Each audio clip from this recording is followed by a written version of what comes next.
Bayou Time Sports is brought to you by Terrebonne General Health System Community Sports Institute in conjunction with Barker Honda and Barker Kia.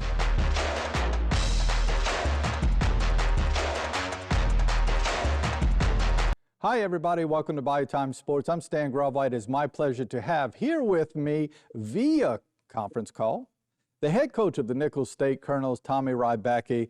Coach Rybacki and his Colonels took it on the chin just a little bit this weekend against a very good West Georgia team, a team that I think, as we watch the game and it moved on, and we mentioned it actually before we came on air, is probably every bit as good as the two teams you've seen before, right, Coach? And that being Troy and UIW. Yeah, credit to West Georgia. Not only a quality opponent, but a quality opponent that played well, and for 2 weeks now has played well on the road. So hats off to them and what they're able to do over there in their program. We were talking as we're watching the game. We didn't expect to see their play on the line of scrimmage, their physicality on the line of scrimmage. It was evident fairly early on, but as the game went on, it kind of got better and better, quite honestly. Is that something you guys expected, that they were going to be that physical up front? You know, I thought they did a good job coming into the game. We knew that they were very, very solid on the offensive line, had the ability to run the football. They had done that in the first game against a good opponent, and so we knew that. And then defensively, we knew that they presented a lot of issues in the box and created some angles for themselves, and were able to get some penetration on some plays and, you know, create issues for our offensive front. And then when you combine those two things, you know, you get into a situation like we were the other night where we're not able to sustain a lot of drives offensively. So then your defensive line is playing a lot, and the time possession is skewed. And now, you know, that offensive line that was effective to begin with is even more effective as the game goes on. So how much, just for the common person who's sitting out there watching football, the fan, how much does it matter when there's not a Joe Mason on the line? You know, those key elements related to injuries are going to happen throughout the year. We get it. But maybe when you're looking for those matchups and those type of things, how much does that matter? Oh, that makes a huge difference. There's a reason why those defensive front players are some of the highest paid players in the National Football League, and they go at a premium in college football. You know, what it's able to do, quite simply, is it changes the math. I mean, you have one guy to block a Joe Mason, and then now Joe Mason beats that guy, and now you're down a guy on the team. So those guys are critical, but, you know, we got a lot of good players, and, you know, we can play better up front than we did the other night. Talk about third downs, both offensively and defensively. It's important to get off the field, obviously, if you're on defense, and to sustain drives. I did, and we'll give him a lot of credit. The quarterback for West Georgia was pretty good at that.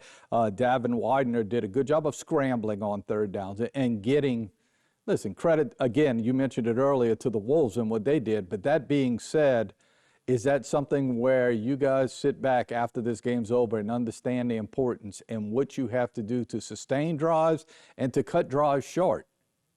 Yeah, you're exactly right. And, you know, we created third downs at a pretty good rate of getting to third down, stopping them on first and second down and creating those third down situations. Then you're exactly right. You have to be able to capitalize defensively and get off of the field. And playing against a quarterback who's mobile like they have, that presents another issue. You know, your rush lanes become even more important. It's not just about beating the guy in front of you now on the defensive line. It's about beating the guy in front of you, but also keeping the quarterback in front of you and then accounting for him with extra coverage defenders and those types of things is really important. And when you go into the flow of the game, you have to be able to prevent the other team from converting third downs, but then also convert your own to limit their opportunities. Complimentary football, right, Coach? Yes, sir, absolutely. Listen, Deuce Hogan actually looked comfortable in those first two games. There was something about it. He got in a rhythm in both of those games. Didn't seem to get in that rhythm at all. And I know it's not just about him. It's about a lot of things. Is it a scheme maybe that West Georgia threw out there? Did they change the fronts? What do you think, as you analyze it a couple of days after, what may have been the cause of that? Yeah, it's a combination of things, not just Deuce Hogan, not just the offensive line, not just the scheme. You know, it's a combination of things on different plays. Clearly, you're exactly right. He was not comfortable, was not the same as he was the previous week. So, we identified a couple of different issues in each of those areas, whether it was a protection breakdown that had him scrambling early, or maybe he left the pocket a little bit sooner than he should have on a play because of what it impacted him earlier, or maybe it was a different look that he got where he thought he was getting pressure. But again, you have to give credit to the other team and their ability to present those issues that created a challenge for us. One other thing, and it's related to the rushing game, or defensive rushing game, I should say. Listen, you didn't give up a lot of pass yards to West Georgia. That being the case, obviously there was some rushing yards they got there.